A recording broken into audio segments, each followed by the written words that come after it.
మహానుభావుడేమో రైతులను చుట్టానికి వెళ్ళి అక్కడ ఒక ప్లాట్ఫామ్ వేయించుకొని ఆ ప్లాట్ఫామ్ మీద నుంచొని ఇచ్చినటువంటి పరిస్థితి. అప్పుడు షర్మిల గారు కూడా వెళ్ళారు కదా, అవును, ఆవిడ కూడా స్వయంగా ఆవిడ కూడా మాట్లాడింది. ఎవరైనా ముఖ్యమంత్రి అన్నోడు ఎవడైనా ప్లాట్ఫామ్ ఇప్పించుకొని పరిశీలనకు వస్తాడా అని చెప్పని ఈ ముఖ్యమంత్రిగా చెల్లిందని సాక్షాత్ ఆవిడ చెల్లేసినటువంటి మొట్టికాయలు ఇంకా గుర్తుకుందో లేవో మరి.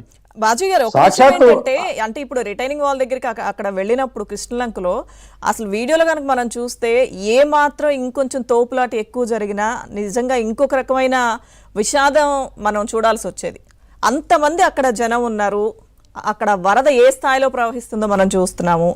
అసలు సమయం సందర్భం అనేది లేకుండా వాళ్ళ జయజయధ్వానాలు చేయడం ఏంటి, వెళ్లాల్సిన ప్రదేశానికి వెళ్లకుండా వెళ్ళి అక్కడ పైపైన చూసేసి వాళ్ళందరితో జై కొట్టించేసుకుని వెనక్కి వచ్చేయడం ఏంటి? ఎవరికైనా అసలు కోపం అనేది రాకుండా ఉంటుందా? యాక్చువల్లీ వరద బాధితుల్ని పరామర్శించే తీరు ఇదైతే కాదు కదా.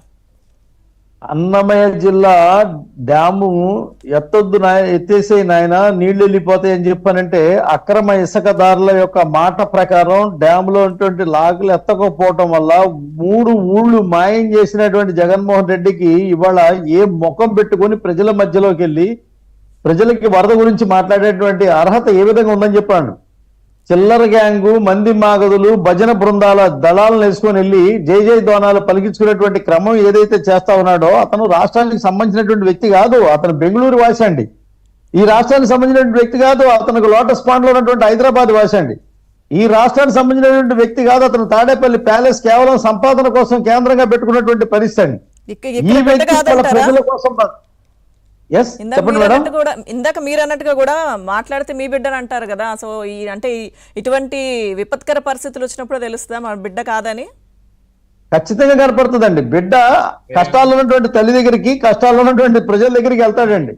ఒడ్డు మీదకి వెళ్ళి కట్ట మీదకి వెళ్ళి కట్ట దగ్గర జై జై జోనాలు పలికించుకోవడానికి ఇవాళ జనం జై జై జోనాలు. కనీసం ఒక రాజకీయ ఇంకిత జ్ఞానం ఉన్న వ్యక్తి అయితే ఎవరైనా గనక జై జగన్మోహన్ రెడ్డి గనక అంటే వాడు నోరు మూపించాల్సింది పోయి వాళ్ళు అలా అంటే నా మీద ప్రేమాభిమానాన్ని ఎక్స్ప్రెస్ చేశారని చెప్పి అటు తిప్పి ఇటు తిప్పి వంకర నవ్వు నవ్వేటువంటి పరిస్థితి ఎందుకు వచ్చిందంటే అతను ఉన్నటువంటి జబ్బు అది.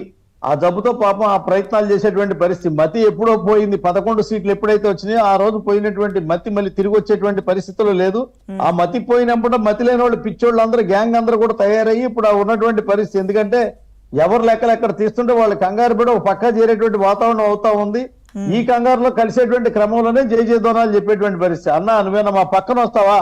ఇప్పుడు ఎవడు క్యారేజ్ పంపాలో లెక్కలు వేసుకునేటువంటి పరిస్థితిలో ఉంది. ఈ లెక్కలను తేలేటప్పుడు చాలా అవుతుంది. ప్రజలు ఇచ్చినటువంటి అవకాశం ఏదైతే చంద్రబాబు నాయుడు గారికి ఈ రోజు ఉన్నటువంటి విపత్కర పరిస్థితిలో పూర్తిగా పార్టీ యంత్రాంగాలు, స్వచ్ఛంద సేవా సంస్థలు, ప్రభుత్వ సంస్థలు, అదే విధంగా కేంద్రం నుంచి వచ్చినటువంటి ఎన్డీఆర్ఎఫ్ దళాలు కింద స్థాయిలోకి వెళ్ళి ప్రజల మధ్యలోకి వెళ్ళి సేవ చేసి వాళ్ళని కాపాడుకునేటువంటి ప్రయత్నాల్లో ఉంది.